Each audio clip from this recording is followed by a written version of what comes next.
Hey everybody, I'm Bob Bakert with Jazz Guitar today. We're being joined today by Brad Tolinski and Chris Gill, who are real honest to God journalists. I play one on TV, but that's about as far as it gets. Um, we're here to talk about Blow by Blow and your new book, which is actually pretty exciting considering your guys' history and what you've done in the past. Rather than me explain, why don't one of you guys grab the bull by the horns and explain your background and your interest in this project and how it came to be, et cetera, et cetera. Well, I guess I'll go ahead, Brad. Go ahead. Uh, well, Chris and I both have a long and storied career working for Guitar World. I was the editor of Guitar World for 25 years, and Chris is a longtime contributor.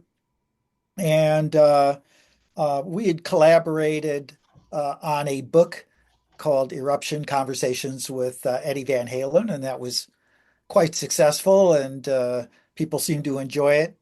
And it's still selling pretty good. And um, so Chris and I were like, well, we should do something else. Why Who else? why What else not? can we do? Yeah, why You know? not?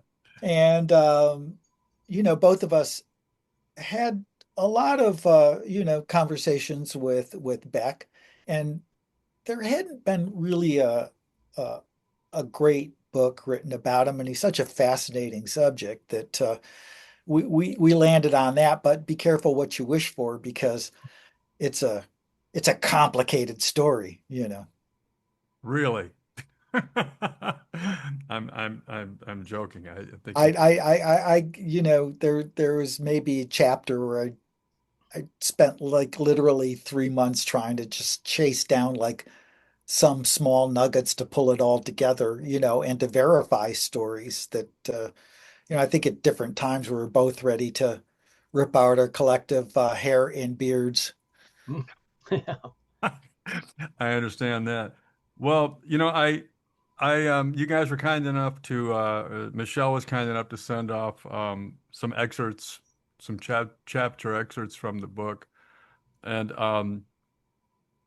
I found myself. I mean, we didn't they weren't particularly long, but I found myself really enjoying the voices that you guys have, the written word voices that you have, and how it seemed your ability to capture him and the spirit was in a language that I think just resonated with me. And I'm a lifelong guitar player. And by the way, Jeff Beck is my favorite guitar player and has been for I don't know how long. I kind of late to the party, fully appreciating him. Emotion and Commotion was the one that just set me over the top. I had Wired, I had Blow by Blow, I have got all those records and all that, but that was the one that set me over the top. Um, and do you want to add something to that, Chris? Something? Yeah, well, my background with Jeff, goes way back. I mean, it just as a kid starting off, I heard about him, and a drummer I knew gave me a copy of Wired, and that kind of just set me off on this journey. I mean, there was two things in my life which were both written about, was Eddie Van Halen and Jeff Beck, and those were just two very fundamental players in my career, both as a guitarist and as a writer. Jeff, I got a job at Guitar Player magazine in like late 1991, and I was hell bent on landing an interview with Jeff. And of course, he's one of those characters, who can go many long years without doing anything. But as it so happened, I got wind that he was doing this rockabilly album, and I came from a rockabilly background in Los Angeles, playing with rockabilly bands, and was just, had to get that interview, and I landed it. And talk about be careful what you wish for, because that was like, I mentioned it in the intro to the book of just how difficult Jeff was in my first encounter with him, but it turned into a lifelong friendship, which is really awesome. He was a tough nut to crack initially, but once you got there, he was really something else and very forthcoming, and had a number of epic interviews with him, very personal and revealing. And some of that's in the book. A lot of that's in the book, actually. And that's why when Brad and I were talking about who to cover next? It's like, well, Jeff, but it's like his career is so long, and we each collectively had all these interviews with him over various periods and everything. And like Brad had this great co-interview with him with Jimmy Page that covered his early years, and I had pretty much his whole latter half covered really well. But there's kind of this middle period, and we had to kind of go back and retrace our steps and talk to these other people. And that was part of the real fascinating journey out of this, was just not getting Jeff's perspective, but the people around him. And some people like Simon Phillips, told me about stuff I never knew about before, which was great. So it's, and we've read all the books and we've read all these articles over the years. And there's a lot of Jeff's story that hasn't been told before, and you're going to find out about it in the book. Well, I'm very excited. I don't know. I'm very excited about getting the book because, like I said, I appreciate the tone in which in the way that you guys went about what I have read. It just, I think I'll find it very fascinating, very interesting. Well, we're probably not too far apart in ages and stuff like that, so I think that there's a feel for that. Chris, I'm gonna put you on pause for 1 second. Can you turn your mic down just a little bit? I maybe you got a little bit too close to it. Sure. Just I mean, I'm talking, Is this good? Is this better? Yeah, that's a little bit better. Okay, Yeah. how about that? That's perfect. Okay, That's cool. perfect right there. Cool. Yeah, I talk louder when I'm on camera. So I could see, all of a sudden, yeah, bye-bye, I go, okay. So what is it? All right, I'm going to ask a couple of questions that I kind of think I know the answer to, but I still think it's important to go over them from your guys' perspective because my answers may be different. And this is something as simple as, why do you think Blow by Blow resonated so much with everybody back in 1974? Well, I guess I'll take that on since that's kind of one of my areas that I really dug deep into. It was an exciting period. It was the mid 70s, and there was so much going on musically around at the time, and especially in this genre that became known as jazz fusion. We had Miles Davis breaking boundaries. He was experimenting with rock musicians and rock production. And he's the one who really got the ball rolling. And of course, John McLaughlin was such a central figure of that as a guitar player. And that's what Jeff really caught on to. And there was some momentum behind him. He did the album with Carlos Santana, Love, Devotion, Surrender. And that was a hit. I mean, imagine that, the jazz fusion records in the early 70s went gold. I have that record. I'm part of the part of that crowd. Yeah. But it's amazing. But I think people had much more adventurous minds back then. We had much more adventurous radio formats that were willing to support it, because I heard a lot of Jeff Beck myself on the radio back then. And I heard a lot of Blow by Blow and Wired Cuts, and that certainly helped him reach an audience. The Jeff Beck group stuff before that wasn't quite getting that much traction.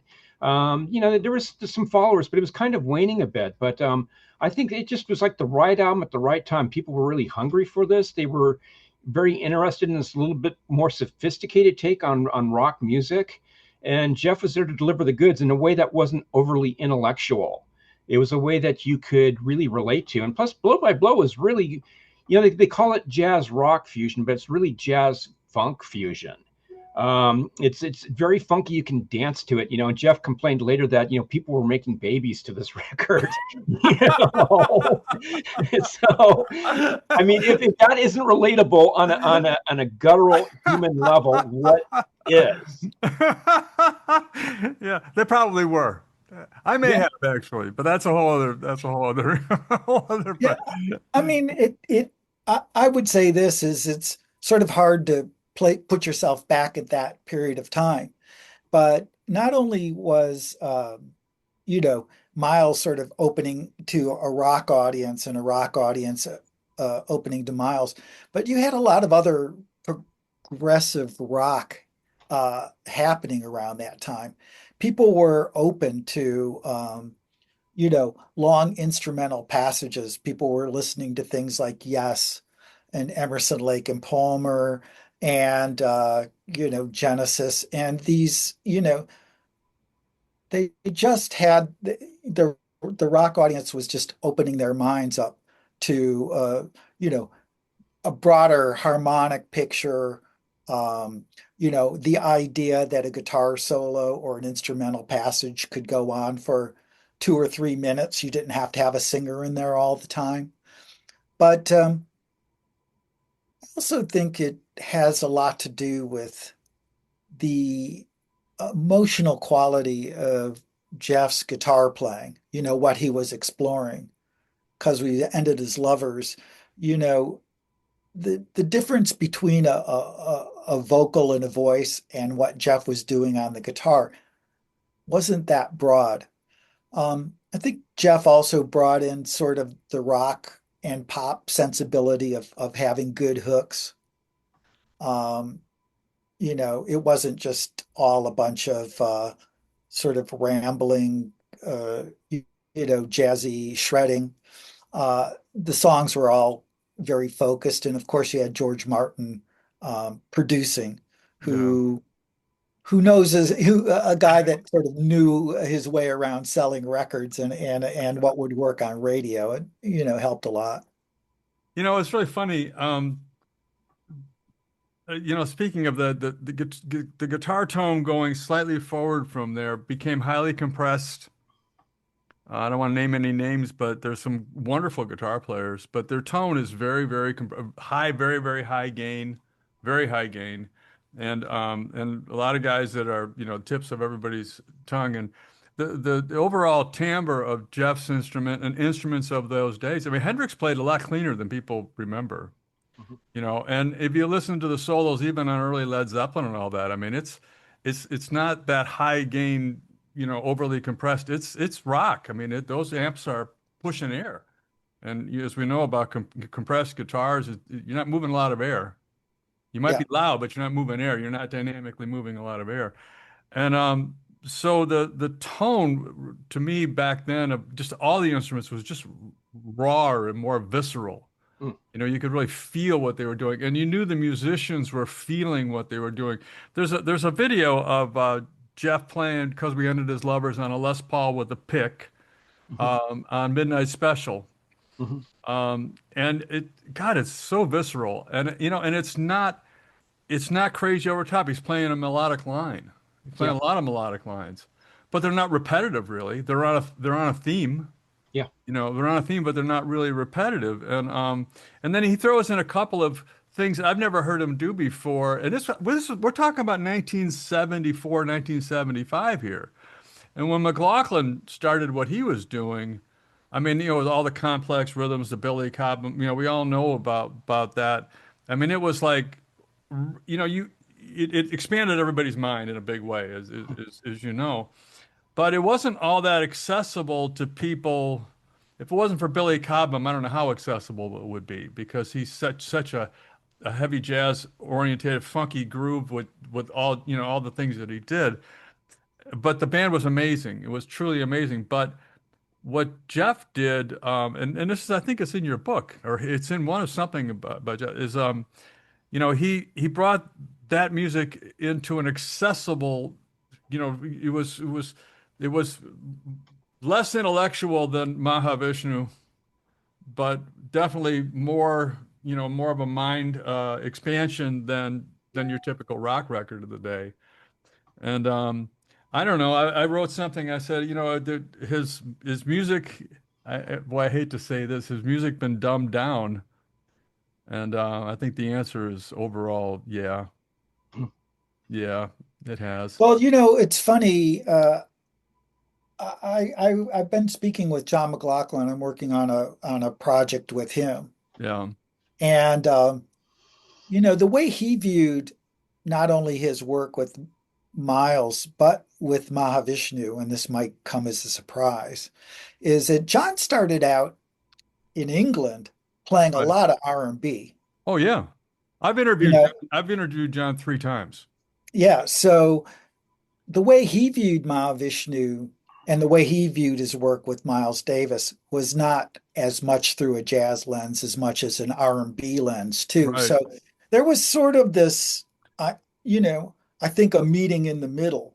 The Mahavishnu records, I think, are some of the most exciting rock records Oh, ever I, recorded. I, I love those records. Yeah, Mounting Flame and with I mean, I love those records.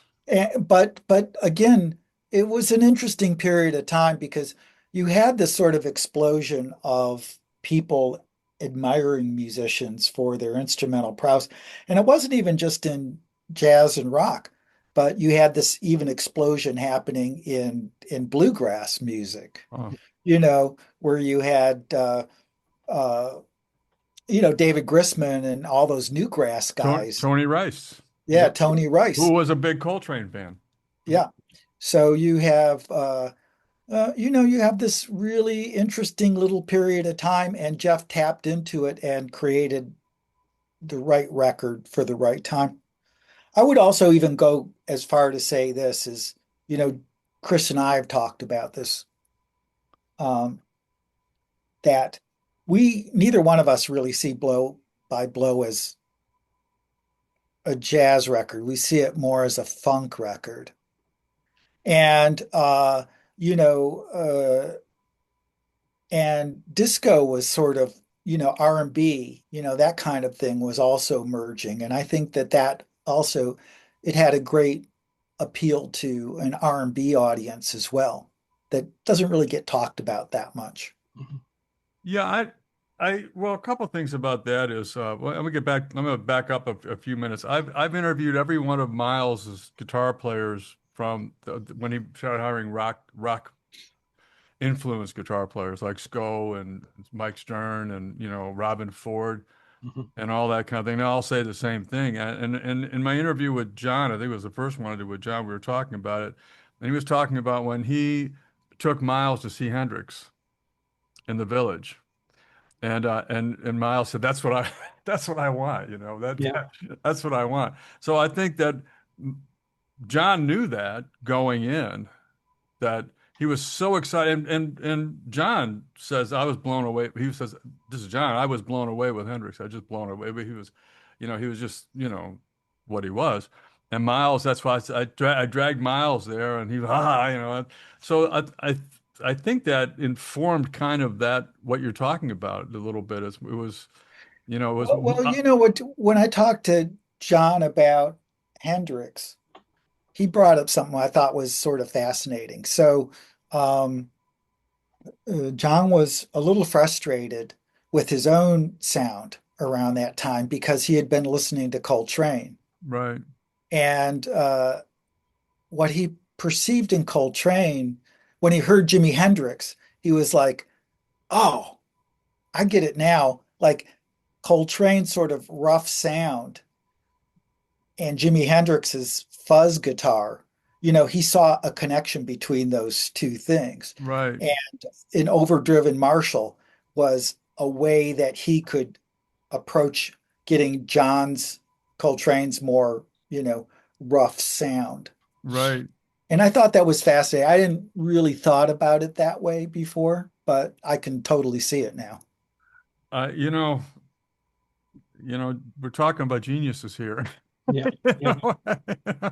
Chris, what do you got to say about any Well, of it's this? interesting because I was just thinking about, as you're talking about this, I'm thinking about Goodbye Pork Pie Hat and the shifting textures in that. And it's, basically that song is, basically Jeff picked up that song from John's solo album, his acoustic version, and that's Right. his interpretation. So it's basically a Mingus tune as interpreted by John McLaughlin, as interpreted by Jeff Beck. And he's Jeff is going for these horn textures though, and he uses this little box called a green ringer, which is a fuzz tone and a ring modulator, and he's using that to emulate the growl of a saxophone, and it works. And you mentioned him playing with a pick, but he's starting to explore playing with his fingers a little bit more, and he's doing that on that song where you can hear him plucking the strings percussively as Mhm. well, and he's getting more and more expressive. And I always say that's kind of that song to me is the turning point. I mean, because We've Ended as Lovers is great, but it's really Jeff doing Roy Buchanan. But Goodbye Pork Pie Hat is Jeff Beck emerging with his voice. Wow, that's insightful. What you Yeah, and said. he's Yeah, expressive, and this is stuff that carries through the rest of his career, and is yeah, starting the seed's starting to form there. And again, he's looking beyond the guitar. He's looking at the horn, as his inspiration there, which is interesting because he's doing his version of, the song that McLaughlin played on acoustic steel string guitar. Right. So it's a real fascinating progression. And I listened to that, and you hear all these nuances. If you really listen to that, as you mentioned, everything's different. He may play the same notes, but each time he plays them, they're different. Yeah, it's not, it's it plays off of motifs rather than the specifics and all of that. It's Yeah, I mean, even like when you go back and listen to him with Tal and at Ronnie Scott's, right. and listen to what he's doing there. I listened to those back to back. I actually watched the 1975 video where he's playing with the Oxblood Les Paul, and then I listened to that performance at Ronnie Scott's, and I mean he's the same guy, Yeah, and yeah, it's the same voice, two different guitars, but it's still the same guy, the same voice, and you can see the evolution of what he started then, and but you know what you said about Roy Buchanan. I don't know why I never put that together. I was a big Buchanan fan. I mean, yeah. Filthy Teddy and all of that stuff. And I saw Roy play probably 3 times live. And I loved that. I loved it. But, you're absolutely positively 100% right. Definitely. I can see the Buchanan all over Jeff's early forays into that. Yeah. Crazy. I think he thanks Roy on He does think right. He Yeah, does. Yeah. He said it's a tribute. yeah. Was a tribute to Roy Buchanan, but I don't know why that it didn't. Some things just go by you, and you hear them, but they don't sink in. But we listen to everything over and over and over again. And I think that's one thing we recommend people, and they're probably going to be automatically, in fact, a bunch of people who have read the book have commented that I really wanted to go listen to the music, and that's what we were doing as we were writing this. We were listening to everything in like fine detail over and over again. We were watching all these videos, all these, historical videos up through all the current stuff. We dug and we dug and we dug on this, and we wanted to make sure if we talked about something we knew what we were talking about. I think I've listened to Emotion and Commotion more than any other record ever in my life. Yeah, I think that's the finest electric guitar record ever made, period, bar none, not even close. I mean, Eulogy for Dunkirk, yeah. all of those, the highly melodic stuff that he does is just, it blows. I don't, I just, it's amazing. Nissan Dorna is just amazing. I mean, that's like, oh my gosh, that's just, how can you not like just want to drop to your And knees? the version that he does of that live at, the Jeff Beck thing in Chicago, I think it Right. was, is maybe the finest live guitar performance I'm not gonna say maybe, it's the finest live guitar performance I've ever seen in that format, a Yeah. period, bar none. I've seen Hendrix 3 times. Yeah. I Well, saw him live 3 times, and that performance is just. To play on, I mean, I know you guys know this, but to play those big rigs in that environment with side fills and front fills right. and all the stuff you got to do, and to control the guitar to get it to sing like that, Luciano Pavarotti or Andrea Bocelli or whoever you want to get the guitar to sing like that in that environment was such perfection. It's Well, mind-boggling. it's what's amazing about Jeff, and which really distinguishes him from a lot of players. I mean, is like, a lot of playing is very macho and aggressive and Right. forceful, and it's a lot of and it's tension and it's force, and Jeff could do that, and he did that a lot, but he also went the other extreme with the lightest of touch. And Yeah, it's funny. He reminds me of, you're gonna laugh at this. Or you're gonna think Bakert's out of his mind, but he reminds me of the Mission Impossible movies with Tom Cruise. right. And I'll tell you the reason why I say that is there's always incredible attention, and then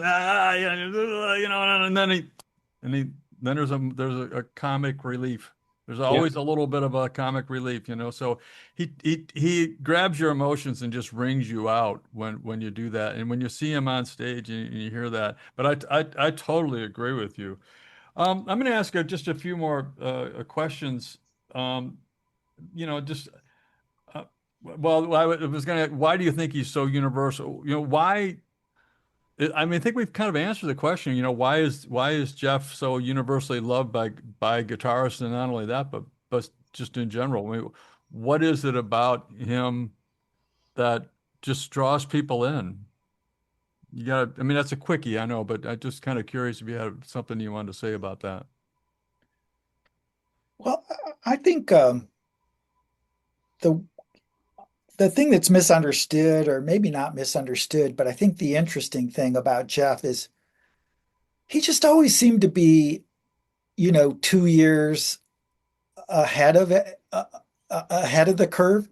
Now, in if you want to be a big popular pop guy, that's not such a good thing. You want to be on time. You don't want to be ahead of the curve. No. But Jeff, like when you look at the Yardbirds, when he was doing things like Heartful of Soul and Shapes of Things, and he's using sort of early psychedelia in the fuzz box, that was 2 years before Jimi Hendrix came out with Oh Purple yeah. Haze. Yeah. Uh, when you look at Truth and Beckola, that's really the beginning of the hard rock 70s. He created the template for bands like Zeppelin and Free, but he was ahead of it. He was just painfully a little ahead of it. I And remember. so if you're a musician, you're going to pay attention to the guy that's a little ahead of the curve so that you can actually be on target. When he played, I think it was. Can you hear this? Yeah, I can't. It's Can't out hear of that. tune. Yeah. It's a Heart Full of Soul lick. Right. With that fuzz box, and it was like I remember I was in high school when we covered that tune. It was like, what is that? What's going on there? It's just But crazy. but he even was imitating a sitar in Eastern music a year before the Stones did Paint It Black or the Beatles did Norwegian Yeah. Wood. Yeah. He was just he was always ahead of the time, and that's always going to make people pay attention. That's a very good point. Yeah, it's a very good point. I guess, you're absolutely right. I mean, that video, the movie, where he smashes his guitar against, all that kind of thing. That was before, I Blow think, up. before the Who, and I think before, before, before Hendrix was burning guitars on stage and all of True. that. So, all that.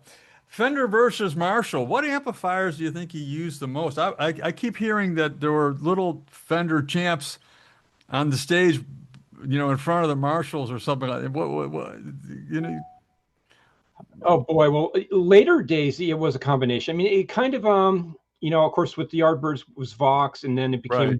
the Marshalls, and the Marshalls pretty much stayed. Although in the studio, it's a lot of people don't realize, like, turning up a Marshall was pretty much frowned upon, especially if you recorded at, Abbey Road / EMI studios where they had the guys in the lab coats and everything like that. My gosh, you turned it up and they were like, no, that's, that overloads the mics. We can't do that. I mean, it was Clapton, I guess, had to come to the United States with Cream to Right. actually record the sound of his fully, turned up Marshall. But Jeff actually didn't play all that loud in the studio either. I think that's sometimes, I mean, I know on Truth he did, but I think by blow, from what I can tell, because there's that British BBC thing that was done like about a month before he really went in to start working on Blow by Blow, and he's performing with the band Up, and he's got a little Ampeg combo, and I think that's what he used actually on that record. Now, no one's really ever, back in the day, ever really asked him what did you use in the studio, and people forget that what they used on stage often was completely different in the studio. Pete Townsend, for example,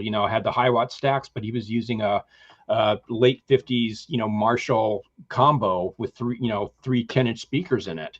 So I think that, Jeff pretty much was a Marshall guy for the bulk of his career, though. I think that was really where it was. Yes, later on, he was using these tiny little amps, Champs, yeah, and Fender Marshalls were champs. there for show.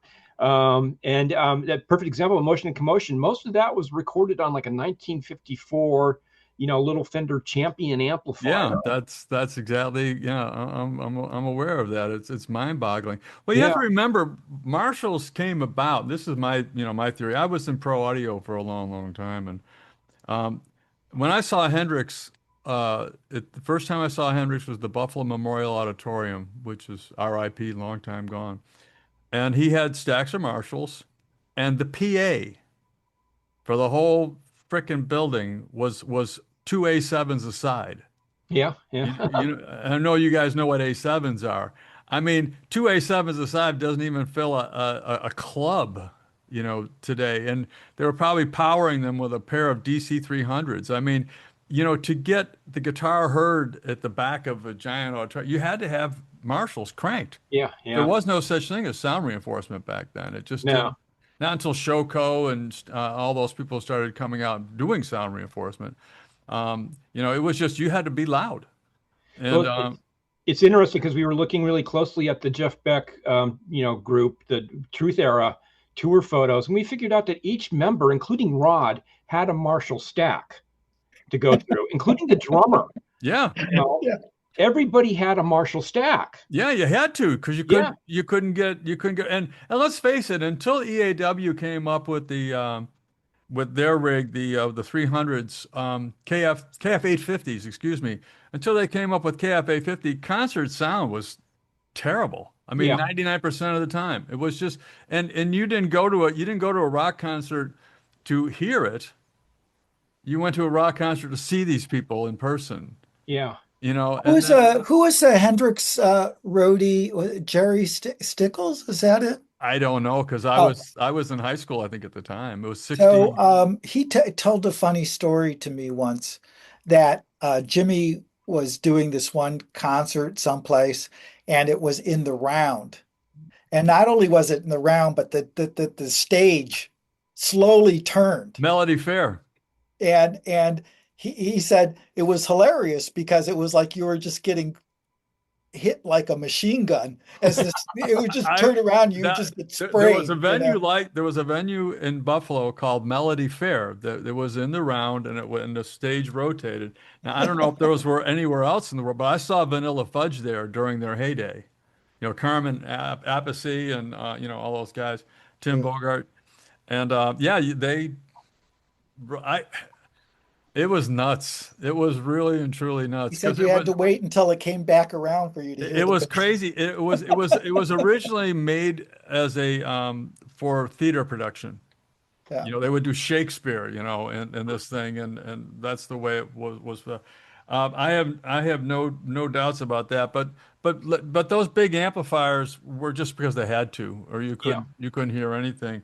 When the Beatles came to Atlanta, for example, I know the guy that did the sound for that. He was offered the contract for the rest of the world tour, and he brought out basically A7s to do. And they said he didn't. He was running the sound for the Beatles, and he said you didn't hear anything after the first when they jumped on the stage. It was so loud, even with all the power that they brought, you couldn't hear anything. It was just kind of nuts. Well, Um, I guess I just want to add because Jeff did. It was almost by necessity that he went with smaller amps later on. right. He mentioned, I interviewed him in '92, and he talked about, his struggles with tinnitus and how he went to go to this gig with Guns N' Roses and got this blast, and it just blew his ears out. But the tour before that with Stevie Ray Vaughan was loud every night, and it was just, he said that really is what did him in. And I saw him in '95, and even though he had the Marshalls up there, they weren't really super loud, you know.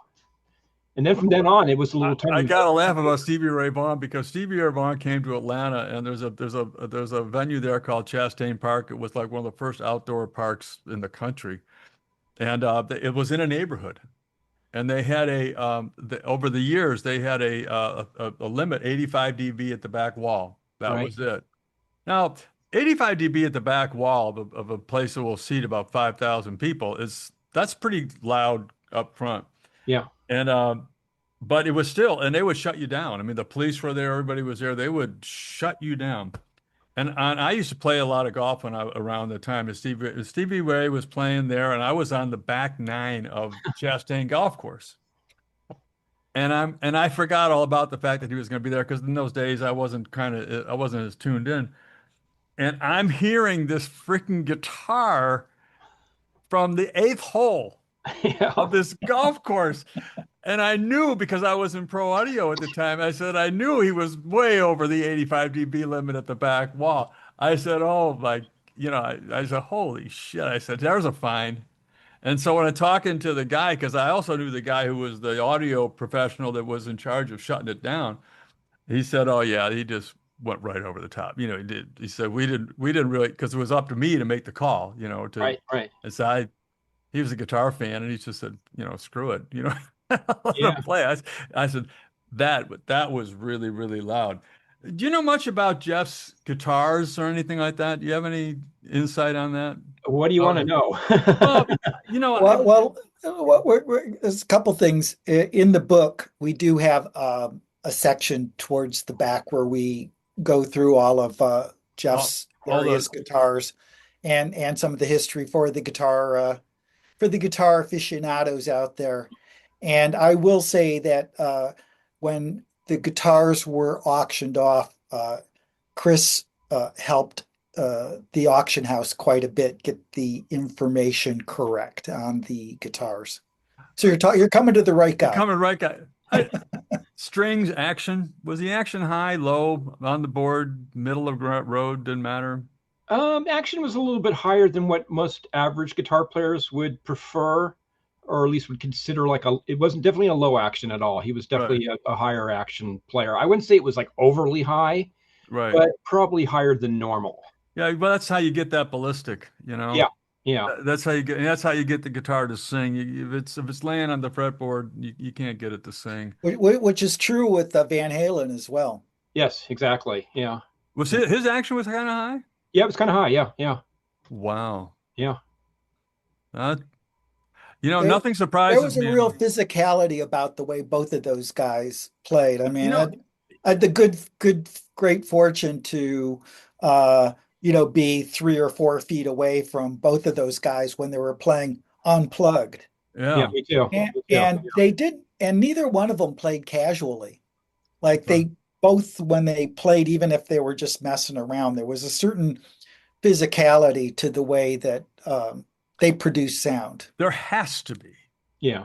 And You they know, sound like themselves without an amplifier. I mean, it's just like you just hear that immediately. It's just I like, tell people all the time. They say guitar. The tone is in the fingers. yeah, yeah, Well, the tone's not in the fingers, but the ballistics are. yeah. And that's what people get confused. The attack, the rise time, the crest factor, decay, long tail, all of that, that's in the hands. And that's why you can give a guy any guitar and you still know it's him because that's the signature of him. Yes. But it's not the tone per se. It's all those things, combined and put together. So let's get back to the book. So the book came out, what, yesterday or the day before? Oh, no, it's coming out about a month. Oh, in about a month. Okay, Yeah, I misread that because I yeah. thought so like July 14th. July 14th, we hit it on the head. And Is it going to be available on Audible? Yes. yeah, Yay. and it's available. You can pre-order. It's available for pre-order now Yeah. for people Good that want to get their good to copies. know. Yeah, because I listen to a lot of books. I used to read a lot of books, but that was back then. This is now. I listen to a lot of books, and I'm glad to hear that. So in the making of this book, in the writing of this book, and again, you two guys are legitimate journalists. You've been doing this forever. You write extremely well, and Thank uh, you. and it's a great story told by guys that know what they're talking about and well researched. And I the little bit that you shared with me already, I'm, oh, this is really, really good. This is really, really good. So I highly recommend, let me look at the camera. I highly recommend all you Jeff Beck fans, and even if you're not a Beck fan, you will be if you follow all this, because there's no way you can't be. There is just no way, if you're a guitar player, that you can't have an appreciation for what Jeff Beck did. And one of the big things that, of course I know Michelle and the people from her firm, and they were Jeff's publicist. And I thought, well, one of these days I'm going to get them. I'll interview them, because I had interviewed McLaughlin, Robin Ford, and Schofield, and I just a lot of guys I know that and have probably interviewed 100 million times, been to dinner with them, all that kind of stuff. And then damnedest thing, it just the damnedest thing. So, sorry that I'm very, very sorry that he's gone. I miss him being an everyday influence, just keeping up with what he's doing and where he's going. And my good friend Drew Staywin used to go on. He was always had a open invitation to photograph him anywhere he went. You know, he would go, would be in the green room with him and all that kind of stuff. And um, so I every once in a while I hear from Drew and what's going on with that and everything. So so getting back to the book, is there something that you guys was the whole greater than the sum of the parts at some point for you? Did you guys, when you're assembling all of this stuff, did you come to some kind of an epiphany about something that just sort of you didn't expect to happened, anything like that at all? Well, for me, it's kind of obvious in a way. At least it seems obvious, but it isn't. But again, it's in the intro of the book of just that he was really the most pure form of artist.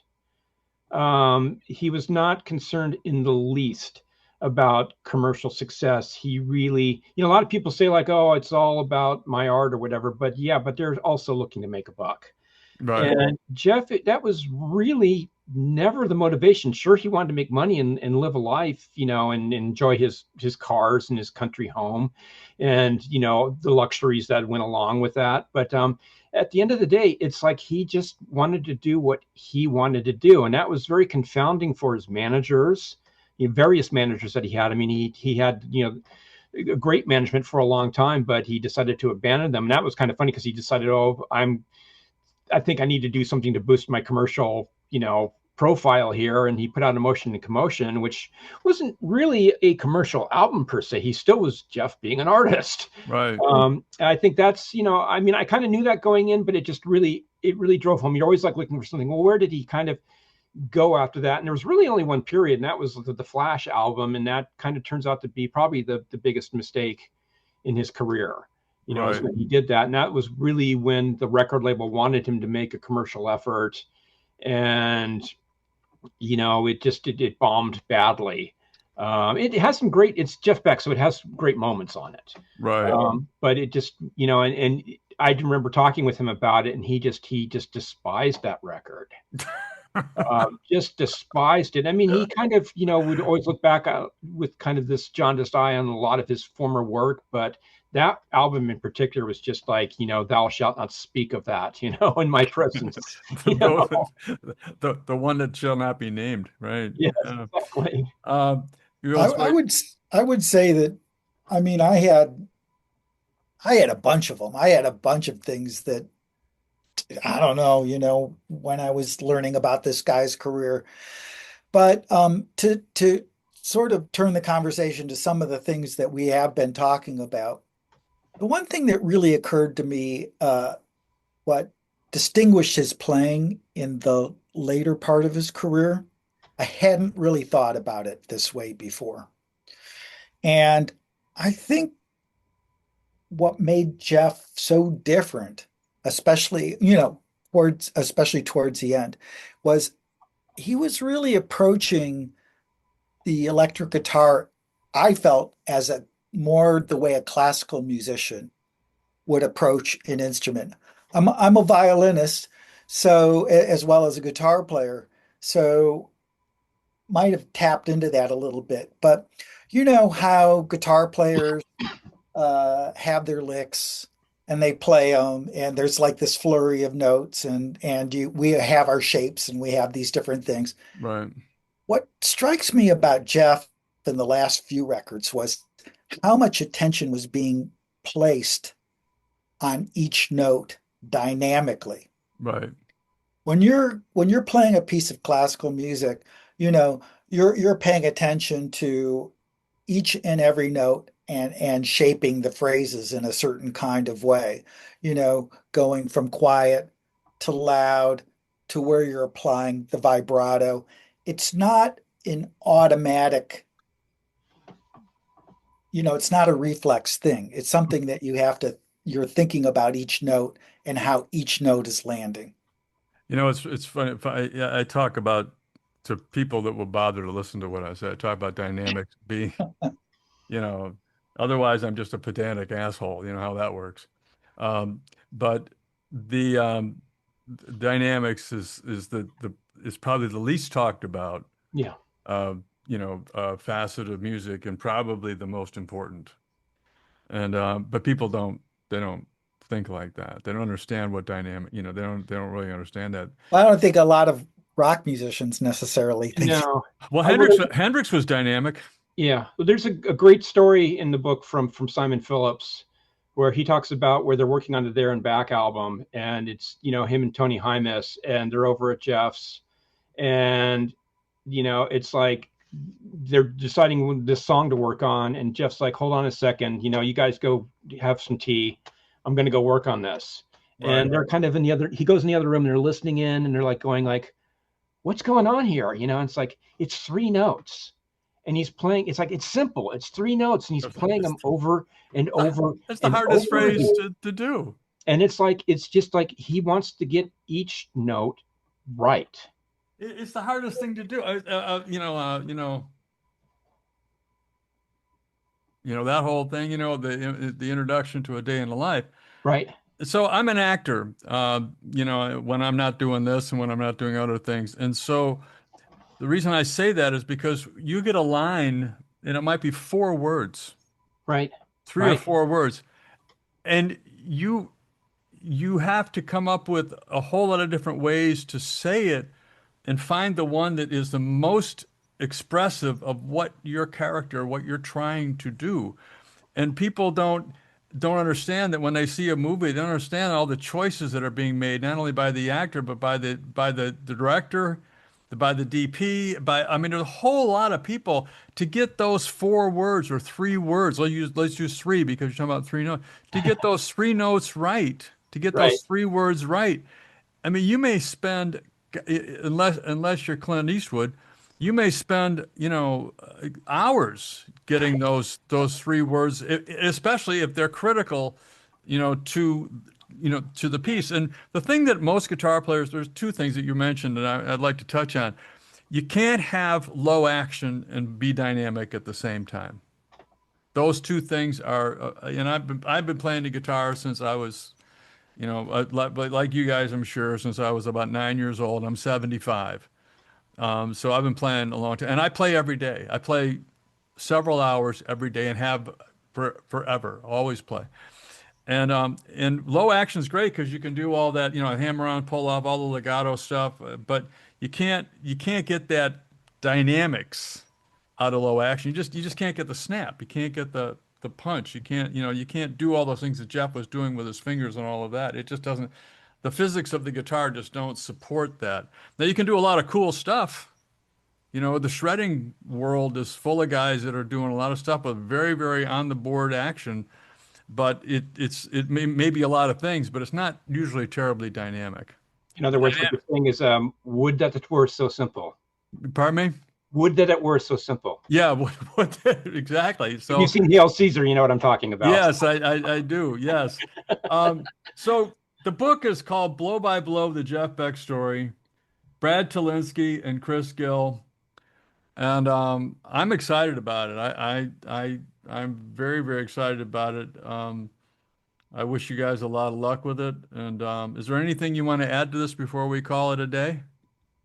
Did I miss anything? Is there anything you'd like to, was there a part of this that you'd like to see, make sure we get it in?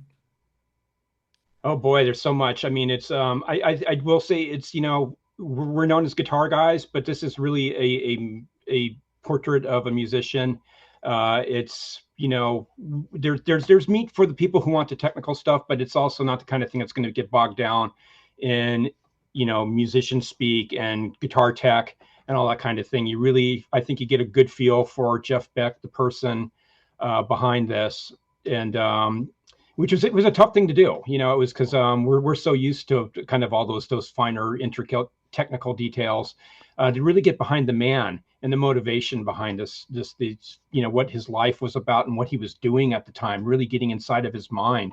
And it's hard because he was going in so many directions, and sometimes we had to really weave a lot of different stories together to kind of bring them to this payoff eventually, which was pretty much how Jeff operated. He had his irons in many fires sometimes, but eventually he got there. The Rockabilly Project that started off in 1980 and didn't come out until 1993, for example. I like that he was a gearhead. Yeah. I really like that. Um, yeah, I didn't want to get bogged down in the mechanics of the guitar or anything like that. But I did want to may have a few mentions. We had a couple of mentions about that. I just think his approach to guitar was just amazing, and I think that the whole blow by blow story, I think that was a really really important record. Yes. Yeah. In the annals of music and guitar, and we talked about this earlier.